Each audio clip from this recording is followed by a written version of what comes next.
بسم الله الرحمن الرحيم.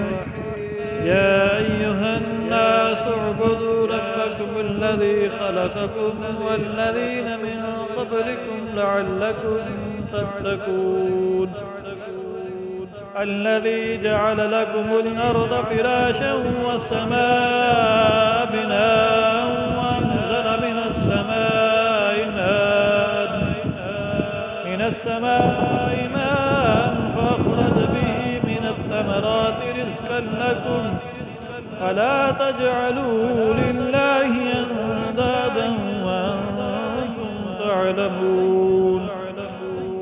وإن كنتم في ريب مما نزلنا على عبدنا فأتوا بسورة من مثله وادعوا شهداءكم من دون الله إن كنتم صادقين. فإن لم تفعلوا ولن تفعلوا فاتقوا النار التي وقودها الناس والحجارة أعدت للكافرين. وبشر الذين آمنوا وعملوا الصالحات أن لهم جنات تجري من تحتها الأنهار كلما رزقوا منها من ثمرة رزقا قالوا هذا الذي رزقنا من قبل وأتوا به متشابها ولهم فيها أزواج مطهرة وهم فيها خالدون. إن الله لا يستحيي أن يضرب مثلا ما بعودة فما فوقها فأما الذين آمنوا فيعلمون أنه الحق من ربهم وأما الذين كفروا فيقولون ماذا أراد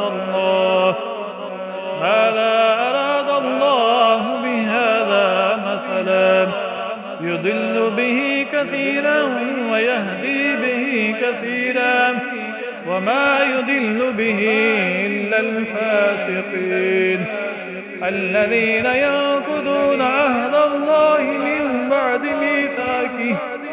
من بعد ميثاقه ويقطعون ما أمر الله به أن يوصل ويفسدون في الأرض أولئك هم الخاسرون.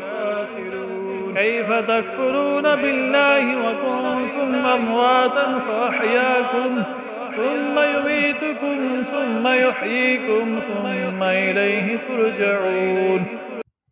هو الذي خلق لكم ما في الأرض جميعا ثم استوى إلى السماء فسواهن 7 سماوات وهو بكل شيء عليم. صدق الله العلي العظيم.